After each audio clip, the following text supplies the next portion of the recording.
Education, that is Kampala Metropolitan International University, reminding us that we should go and get that paper. It's very important, regardless of which paper, but please try and get it.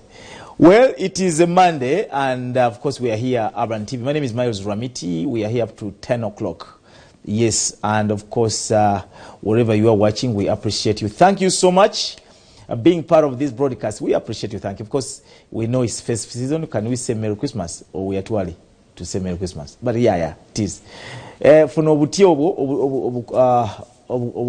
Christmas tree, I mean, you move through town and you see all these buildings with lighting. Hey man, it's now Christmas is here.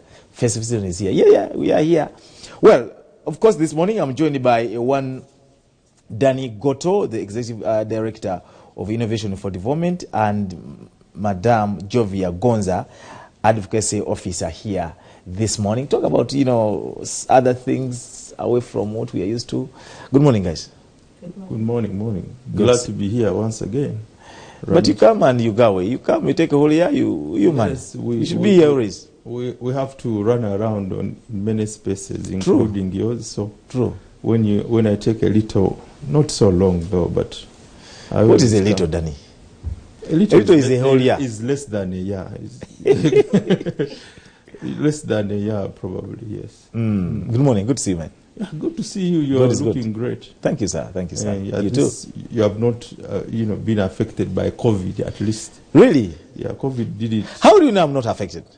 No, I think by. Would you tell? By the way you look, really? Still the same old mind. This guy here, yeah, Jovia Gonza. How are you doing? Is your name Gonzaga? No. Just Gonza. Yes, please. Gonza from which clan? Ginger. Oh. From Ginger. Which part of Ginger? Bwaise. Okobo also? Read? Okay. Someone is Carmen. Someone is saying you're Carmes. Well, how are you? I'm good. How are you? Good to see you here in the morning. First time on TV? Yes. Yeah, this man, we are here with him every day. He's here teasing us and telling so. Well, Gonza, we'll start with you. You should, to tell us about yourself, Innovation for Development, and what's going on. Okay, my name is Jovia Gonza. I'm an environmental health officer by profession. I work with Innovations for Development as an advocacy officer. So I bring or help to bring the community voices to the public. Okay. Yes. Mwami Danny. Okusoka kwa byonna njagala nga sina kutwala mu kyakulese wano. Tell me your experience about Christmas. What does Christmas mean to you? I think Christmas, the earliest memories about Christmas is the Christmas tree. I remember we used to make balloons. Those early days we used to have balloons, and our parents would buy us balloons and we would go cut. You know these trees we used to cut? Yeah. I know. Komera then no take balloon, take a sweetie. Bakulu bange ne bazirya ekiro. So, but that's the biggest fond memories I have about Christmas, and we used to have Christmas during mango season. So I also remember mangoes. So we used to eat a lot of mangoes and jackfruits, and it used to be. I don't know what happens to Christmas. Christmas those days. Is it different, like our days of Christmas? Yes, wali yalinga Christmas ng'ogiwulira. Ne kati abantu balinga tetulina sente ate ekigambo kye kimu ya in ya out. But I think even society has changed. The values of society have changed a little bit. Sense of community and family in some spaces is shrinking. So I think, that's Christmas, but it should be about family. It should be about, reflecting through the year and see how much have you achieved, what have you not achieved, and, preparing for a new year. Because as the year tends to end, even our thought processes kind of, wind up. So you are expecting a new year to see how you can create space change in your life and your people that you love. So for you, is Christmas Chibuga Chalo? Anze ndi wa kuno kibuga tetulina gye tulaga tubadde kuno ko batuzaalidde tetulina gye tulaga. Like you. Okay, sijjukira anyway kyalo kyaffe kiri wali Seguku. Era mpitayo ggulo limu nomanya nti ne mbalabako abaliyo ne bagamba n'enzira y'ewaffe. Interesting. Gonza, for you, would you want to, Bwaise? You said Bwaise, right? Yes. Bwaise, Kampala. Bwaise, but of course my parents moved to the city, so city for me so as no well. Village. No village. You guys. Well, Danny, do you want to expound on what you were saying a little bit? Yes. So Innovations for Development, the organization I lead, is trying to champion building community health systems to address some intractable health challenges affecting our people. So we do a bit more work around HIV/AIDS, reproductive health care, and then of course climate change and nutrition and things like that. But the reason we came here is to highlight the work that we're doing around COVID and looking at the challenges that the country encountered during COVID, how the communities, particularly some vulnerable communities, were found, were left, and then promote some known testable solutions that we are looking at around diagnostics and testing to increase communities' uptake of diagnosis and testing, tools that are available.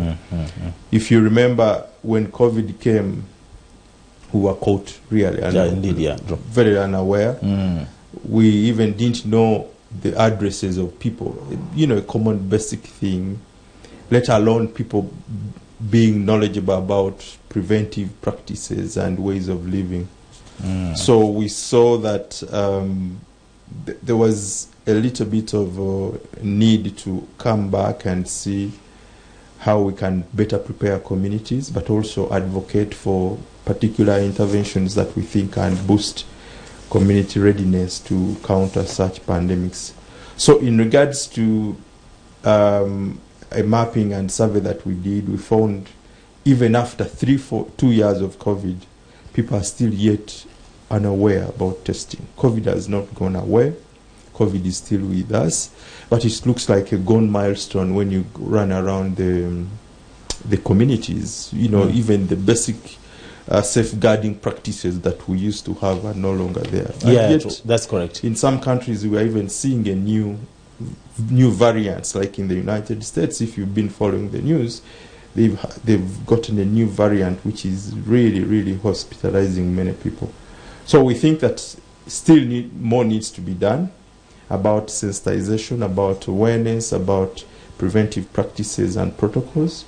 But most fundamentally, it's also about testing. Indeed, yeah. That's very, very important. Government, Ministry of Health has really given us some testing guidelines, which include community testing guidelines. So we think they can be implemented by everyone. And now we have rapid diagnostic tests. I don't know whether, Ramit, you have seen them. Wano musobola okwekola mu katesti oba suspecting nzeemu ku bannammwe ne mukola rapid diagnostic testing nga bwe tugirabye mu HIV ng'omuntu strip testing around n'amanya oba ali reactive oba nedda, then that is the beginning of taking action. Because when you're positive, then you can even protect the people around you. Indeed, yeah. So that's what we're trying to advocate, to see that testing as a process and approach becomes sustained as a way of countering epidemics going forward. But also another area is to say, as a country, how do we need to better prepare ourselves? Because problems zijja komawo. Indeed. Pandemics ate ffe Uganda tuli tubadde tufuna Ebola juice mubende wamulaba mabaga mu bifo ebirimu ebisolo nakyo. So testing is very critical, building a robust diagnostic systems right from the communities up to the top, but also having early warning mechanisms to ensure that we get to know quickly when a new epidemics come, and then appropriate actions can be taken. Excuse me. Have you really done enough to remind people that, you know, this is actually, like you talked about COVID now, that some countries, there are different, you know, people have really signs that COVID is in, you know, is back. Yes. Anti era bimu ku ebyo tugezaako okugamba nti kakati tetumanyi ssenyiga ono omukambwe ali ku ki COVID kiki. Exactly. Naye singa tu building our systems ezisobola okumanya quickly weziri naye nga bomanyi sometimes how we operate. We move within the moment. Yeah. Things, when moments go, then everyone goes back to their own old selves. I think kyobuziza nti are we prepared enough? I think not so much.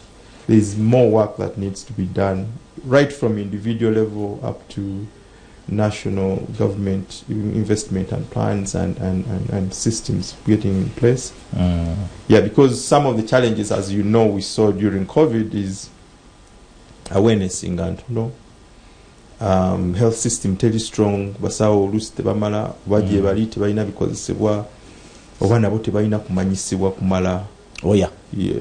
Then nebikozesebwa ne motivation yaabwe ng'ebulamu. So ni leadership and governance ya ani akola kino, ani ayina okukola kino, ani akola ki. Communication ebeere ng'eri clear right from the top to the bottom. N'okugenda okusaasanya messaging in communities, ne community naffe tutegeere naki. So mulimu emiwaatwa mukyalimu. There's still some things which can be fixed, and we think it's a collective effort to have changes to happen. Okay. Now, Dan, still to you. You are implementing a project on expanding community diagnosis for COVID. Would you want to tell us more about it? So the project has been running in partnership with Health Poverty Action. It's a UK charity that we are working with. We're also related with other local partners, getting support from Clinton Health Initiative. We realized that across Africa, actually, this project is in 7 countries across Africa, that Africa, general sub-Saharan Africa, was ill-prepared in terms of diagnostic capacity. So this project is trying to advocate for mainstreaming diagnosis as an approach to healthcare, because diagnosis is the entry point. Bwe nkukebera noyingira system. Abantu bangi batambula nga si bakebere. Get an example of HIV. Until you test somebody, you cannot know who is and who is not. So we think strengthening diagnostic systems across sub-Saharan Africa will help us to, mitigate some of the pandemics or create early warning mechanisms to be able to pick those, new infections that might come up. But how do you strengthen diagnostic systems? Twetaaga testing tools, twetaaga guidelines, twetaaga training abasawo, buli omu abamanyi. Ne ku last mile, miles, for you are many miles, but at last mile, everyone knows, bwemba nfunye senyiga nga njagala okwekebeza, where do I go for testing? Exactly, campaign. Yes, musawo kyanankebera. Bw'amala okunkebera, kyekibaawo bwemba ndi positive nzirawa. What comes next? Where do I go? Something like that. So all that is the ecosystem that we are trying to create, and to say that all of us have a role to play, and we can apportion those responsibilities in regards to promotion of diagnostic capacity. But also, to experience, we have had an experience as a country, especially around testing for HIV. So we think there are opportunities to integrate testing so that omuntu wajja osobola omukebera COVID, osobola omukebera HIV, osobola omukebera endwadde endala, using the same infrastructure without necessarily creating a siloed kind of approach or interventions. So that's in a way of trying to be efficient. Okay. We're here with Danny and of course Jovia from Innovation for Development, telling us more about this whole project and what's happening. I'm going to take a break. But when we come back, we still have so many things coming through. However, you can join the discussion if you go onto our socials. Urban TV on Twitter as well as Facebook.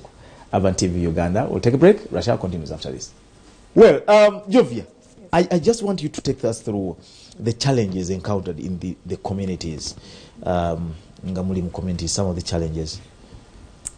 I would say challenges regarding COVID-19, especially testing. Ezisinga zali to do with, for example, costs of the tests. Oh yeah. If you remember, tests were zali expensive. I think 250,000 and above. Yali PCR test. Rapid diagnostic test webaka introducing iranga kali I think around 150,000. Naye omuntu wa wansi akola hand to mouth nga bwekituyi omuzungu bwakiyita aba tasobola ku affordinga sente ez'okugenda kola test. True. So abasinga bwe yalwalanga senyiga oba we yawuliranga alina symptoms zino zetwogerako nga asigala waka maybe oba agezaako kikwekereza nakozesa eddagala waliwo okweyoteza awo oyokya cedro oyokya ebikoola byonna n'obimalayo nakozesa kyasobola okwaccessinga in their means abamu n'afa n'endwadde nga tamanyi oba covid oba n'asiiga n'abalala ne bayisibwa bubi n'okusinga ye. So one of the challenges really are costs of the tests. Katata ne bamala ne baleetayo ka self test nga bw'olaba nti osobola okwekebeza ka HIV. Naye nakeera nga kali expensive. Naye ate nga nako kati ng'omuntu bw'akakozesa agenda kwogera kugamba nti kati ndi positive. And after that, if I'm positive for COVID-19 nkole ntya. Naye ate n'ekirala amalwaliro gaffe gano agatali kaŋŋambe health center too oba kaŋŋambe VHT owokukyalo resources kizalina okuyamba omuntu ono in terms of knowledge on how to self-test, in terms of what do we do after self-testing and how do we get this information into the system. Kwegamba government emanye nti leero okuva e Masaka tufunyeeyo 5 abalina covid. Kati eyo challenge yaliwo nti wemba ntegedde nti ndi positive kigenda kutuuka kitya ku health facility ate ne health facility eki integrating entya mu system okutuuka ku minister kaŋŋambe okutegeera nti ono mulwadde. Another challenge yali ojjukira the toll free lines ebatuwa okukuba. Oh yeah. Yes. Abantu abasinga bagamba nze nagikuba nga teriiko. Omulala these days akugamba byakyuka kati engeri Ebola gye yajja tuli ku birala.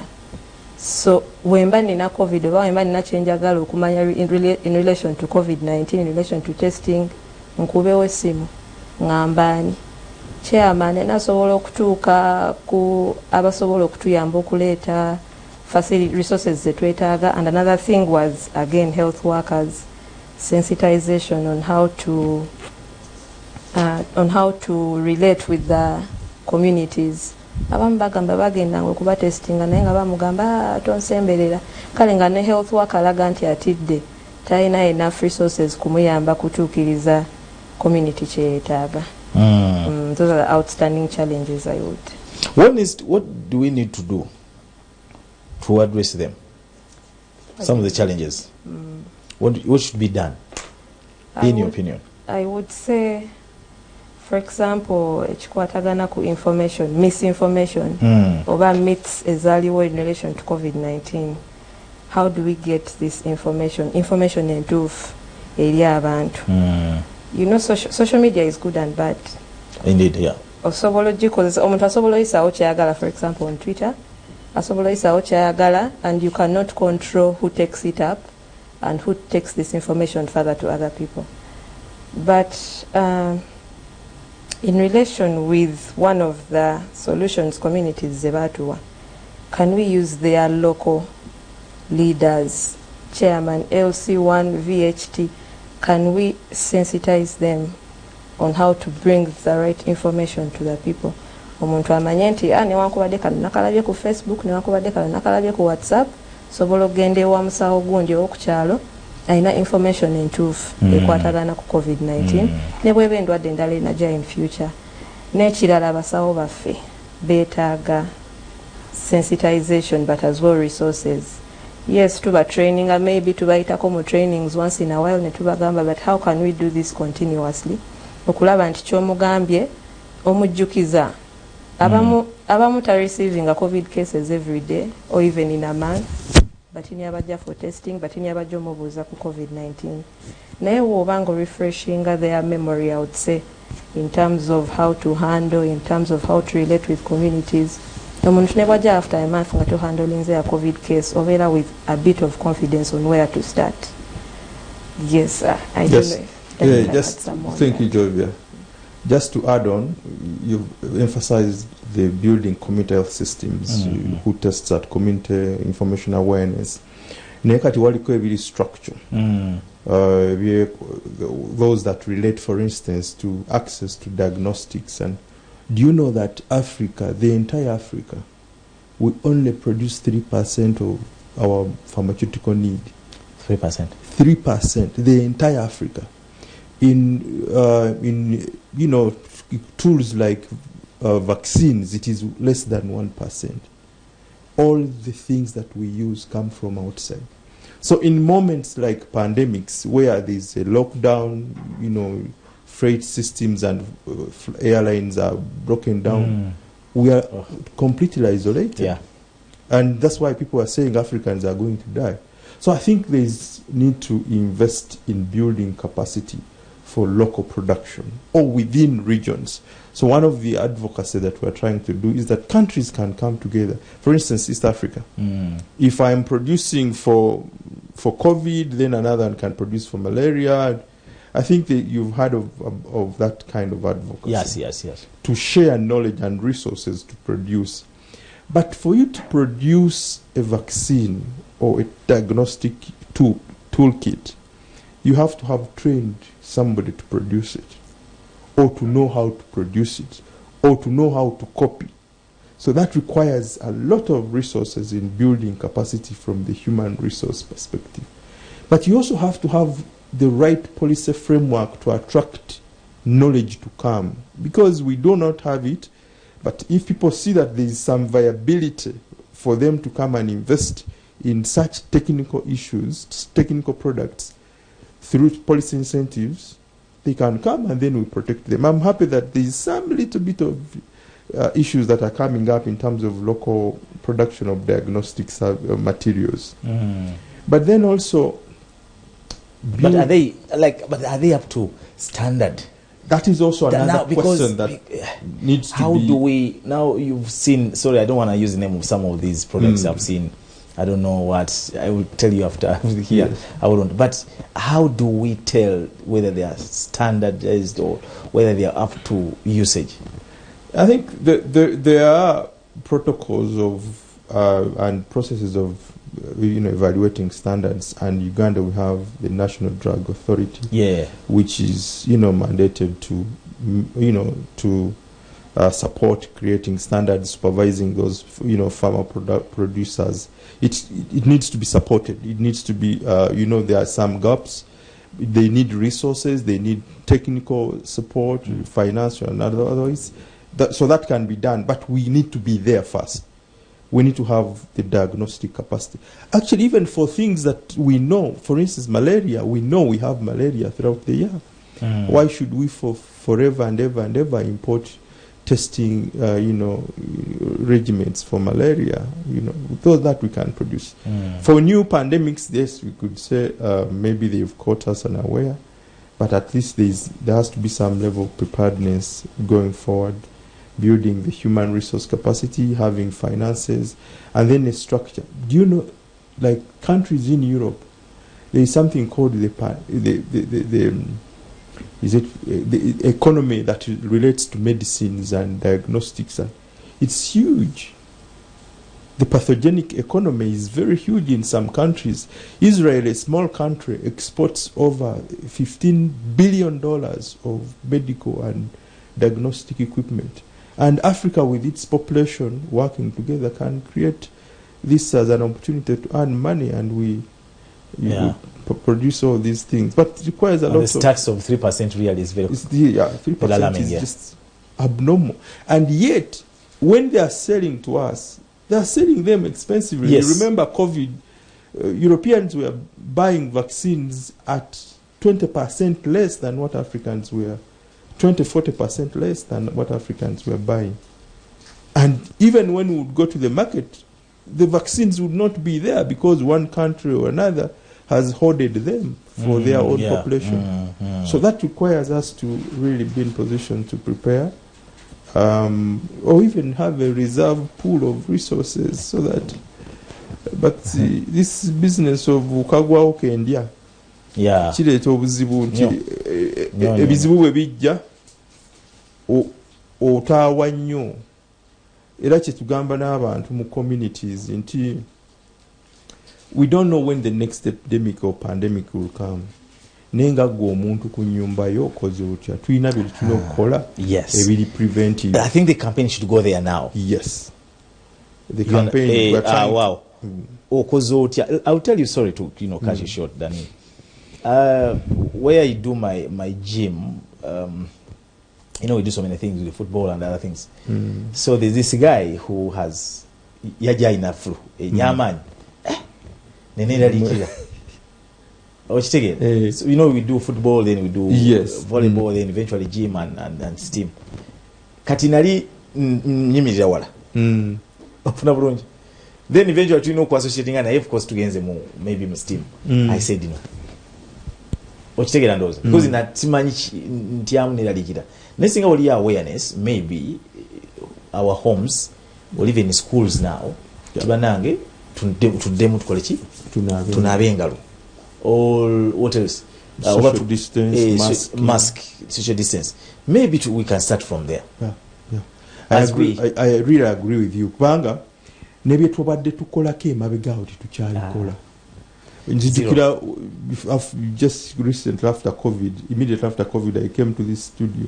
Ne protocol je mwalina banna ngandala nnyo sanitize simanyi olwaleero kati oze olabye ne starts with you na wandwa do jangu yabade you get it asibye ka mask na ga banayenza because muna egwe go bera nnyo mu feed, but well it's very important guys to to adhere to all these things, otherwise tomanya chibera. Now how can the country prepare Dani for the pandemics like COVID going forward? Yeah, it's a good question, Miles.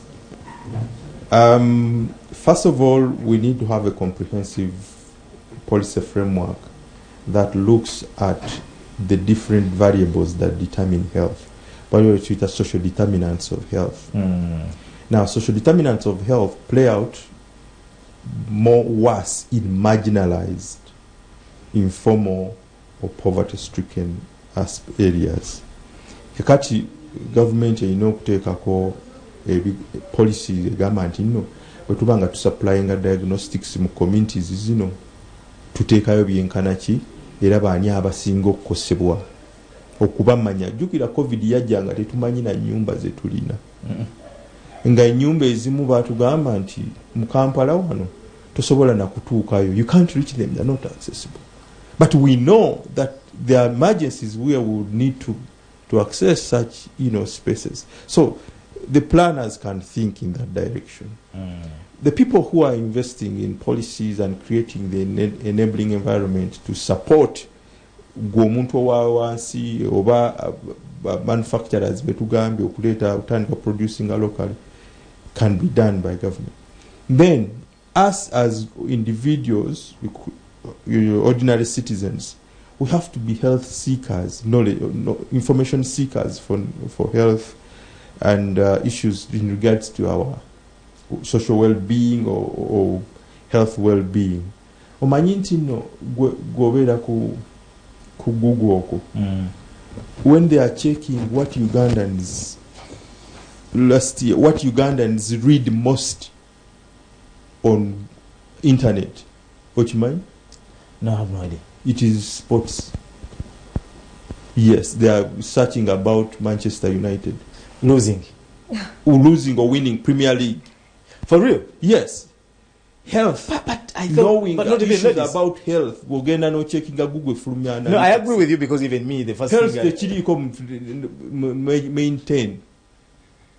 To searching more about sports. About Europeans and their sports. Not fashion like the Jovias. Then music comes in next. Music about, especially around local music. Our local music. Yeah, our local music. That's a good insight. I didn't know about it. Yes, you can. Statistics is there. Health is not there. Education is not there. Ugandans are not really predominantly a knowledge-seeking society. Yeah. So when we get shocks like pandemics, zitusanga nga tuli bubi abantu nga batandika okukozesa amawulire agatali verified. So how do you put that into mindset? Chidayo masomero, how do you prepare learners to the culture of reading and searching for knowledge has to be built. Otherwise, you can't build a society that doesn't seek for knowledge or information. Absolutely. But this is very right. Yeah. Absolutely. So how can you imagine we teach people hand washing? Yes, we still teach people hand washing. And a very huge population, even here in Kampala, do not know what is the benefit of washing hands. That's the reality. I agree, and that's the reality. So when you have such a society, you have to constantly be engaged in communicating tailored messages, targeting pockets of populations to ensure that they are always reminded, always. And you know what, Danny? Even when you tell them, a typical Ugandan will say, Badewo Ngambachi. Wash your hands. Very clean. They say no. Ramiti, ekintu bw'oboogala omuntu kimutandikiza ku myaka 4 nga tewakisetinga eno mu primary schools mu formative years zino omuntu kimukaluubiriza akati tuddeyo wansi mu bato bawe the right you know in interest to learn knowledge, especially knowledge to make their lives better. Then eventually bwe bakula babeera bamanyi ekyokukola era bafuna pressure to seek to know. Ate kati mmwe muli mu media mwina okutuyamba nnyo okukola Russia wange eno abantu balina empaka oteekamu nga bw'otuwadde chance okujja wano ne twogeramu about health. So we could it's very simple. Wash your hands. Chiyamba gwe. Sanirira enviiri. Nsala kenjala. Why do you have long nails? Waliwo ebintu ng'omuntu ninga tabyaga tabiriiko. Nze mmalirawo ne okusala enjala. Jovia, I want you to tell us about this Stella project. Stella project. Tell us about it. The Stella project in a minute or two. Stella project. The aim of the Stella project was to assess the knowledge of marginalized communities in Ngadani Wagambi, as communities which are left out for one reason or another, to assess their knowledge on COVID-19 community and self-testing. Community testing kangamenti chechawamu batuyise tugende ku ddwaliro baba tugambye tugende ku ddwaliro twekebeze oba tulina covid oba tetulina. Self-testing kyekiri gwe ogenze n'ogula oba wafunye katesta kakebera ke covid gwe ne weekebera wennyini in the comfort of your home. So twali twagala kumanya how far has it gone mu ezo communities eziri marginalized. What do people know about self-testing? So Stella project yali mu 3, I would say, communities, marginalized communities. One of them was Bwaise, which here in Uganda is termed as one of the informal settlements of slums, people living in congested spaces, tuulirayo flooding, especially during rainy seasons. Community endala yali Masaka, specifically in Buwunga and Chanamkaka sub-counties, among persons with disabilities. Ababeera ne challenges, especially in accessing health facilities or services, because ziri wala, but also in terms of transportation, atuseya atya oba busobozi ki bwalina okutuukayo, for example, testing. And another community was Kalangala. These are fishing communities. They are mobile communities, depending on the season. So olavanti, it's easy for example, COVID-19 spreading among communities because of the challenges they face accessing services, for example, testing. Yes. Okay. As we finalize, Danny, nga tumaliza njagala otubulire akaterekeka akoso okugenda komenti zaffe kulengera ate okosi n'okubawa amagezi. Okay, ladies and gentlemen, the entire country, COVID is still with us. God forbid there are new variants that are continuing to come. We've had in some countries they have very hard, difficult variants. Probably they might come.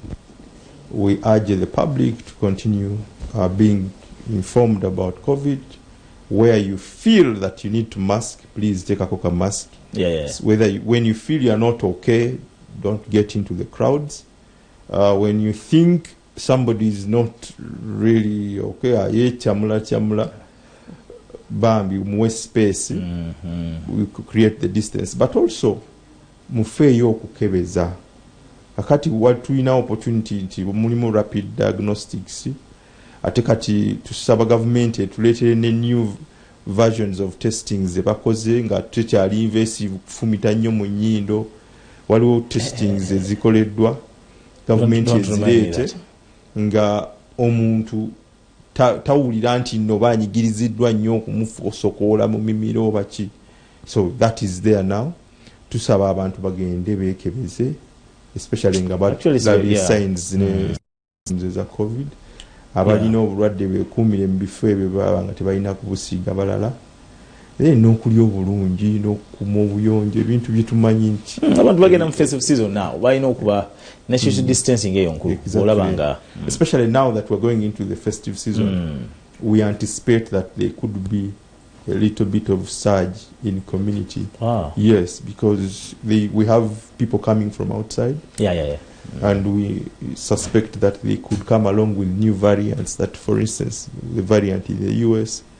Government in AFA yongere kutekamu sensitization. Then the screening, processes, especially ku bantu abakolaki abakomawo okuva mu nsi ezo. Ngera ngo bintu bye twakola ebyatukuuma. Tulina kugamba nti no COVID yagenda oba kukifuula ekintu kya wakomawo jakuba affected bajja tusamba dem basibe. Which is not a good maybe thing. Not, maybe yes, but gwakulesa atya gwe ng'omuntu kuba waliwo yafiirwa business, waliwo yafiirwa omwagalwa, waliwo. So let's protect ourselves as individuals, then collectively as our communities. Abantu nga bagenda mu gandaalo balita gandaalo festive season, let them take on those protective and preventive measures to contain, if not only COVID but also other pandemics. When you look at the data even for new infections for issues like HIV, they peak in festive seasons. Yes, the trend is merrymaking tends to make people to lose their guards. They drink more alcohol, maybe work their minds more in different ways, and then they lose their guard. And that creates risks. So risk behaviors, even if it is accidents on the road, they tend to increase in festive season. So we want people to really be vigilant and take care of themselves and those they love. Okay. Jovia, last word from you, ma'am. I think mine would be to encourage us to seek information, health-related. For example, in this case, COVID. What do you know about COVID that can save you in case something like this happens again? In terms of prevention, in terms of how to navigate COVID. I would say knowledge is power. But also for a community to be healthy, it starts with you as an individual. Chicho okoze, gwengo omuntu okulaba nga weekuuma, obanga keeping obulamu bwo healthy. No mulala, if all of us take an initiative okulaba nti nze naba mu ngalo wemba ndwadde sesembereza nnyo muntu, for example abaana bato nti nina ssenyiga kiki, buli muntu mu nnyumba ye waba akola ekintu ng'ekyo, at the end of the day community as a whole ebeera protected. I would say another thing in relation, for example, to what came out of the issues in community, ekintu ekyali ku finances, COVID bwe yajja abasinga twakubibwa we bagamba nti kati tetugenda kuddamu kola for 1 or 2 months kyayisa bubi abantu. What can we do as individuals okulaba nga we cushion ourselves against such financial challenges or constraints? Okulaba nti ekintu kino kiba kizeemu okuhappeninga tekitukuba bubi nga bwe kyatukuba ku luli. Okay. You want to say shout out to people watching? It's a right time, maybe. Your family. Yes. Yes, I would like to shout out to some colleagues. Colleagues at Hirik Uganda, colleagues at the ones we've left at Innovations for Development. I would like to thank them for preparing me and to wish them a Merry Christmas and a prosperous New Year. No family. Do I mention? Thank you. Omwana omukato mulamukize dani. Mchara wange mtumidde nnyo. N'abanyolo mwenna mwantu aba. By this thing about Wanyolo waliwo Mika ni Hotel Mika hoima mwebale bali tuned in. Mwebale nyumba ddala Hotel Mika. Nwana kuyiga lunyolo so. You know chikola sebo. What's your pet name anyway? No, Vampa Bori, naenze njagala Akiki. Akiki. Akiki, I have a friend of mine, very long friend of mine, Bamita Akiki, so I think Akiki would be a good pet name. No problem, Akiki Chad. Kuramkiza Akiki. There you go. Well, thank you very much, guys. Of course, that has been us here with our friends here. Please come again. You know, we talk to people here about this, especially now that these different variants are coming through. So we need to be extremely careful. Like you mentioned about people coming on the airport. America banji bajja abasama. Bali wano mbalengera bakasuka bati kumbe. Abasama ba Dubai. Bajja banan. Anyway, to be extremely careful, guys. Don't even drink and get excited. This is just one day. Yes, okoze omwaka mulamba. Naye at least genda kokole ku charity. Oyinza okuba ku kasente mu kifo genda mu bar n'olaba esima mu bainaje mu badde simayani eyo. N'ogenda n'olaga kati imagine okuddayo ku kyalo gye tunakuziika. Kubakkiriza bagana tujja kuziika. Ogende ku kyalo limira ku abantu bayo ku kasukaali abatayina kanyama kabawe. Just like ate no sente is spending mu bifo bino done. It is little money that you can go and give to your communities. I think charity needs to we need to develop a charity culture. Yeah. I think mama will influence somewhere. Anyway, we gotta go, guys. Have a blessed week. Until tomorrow. Bye bye for now.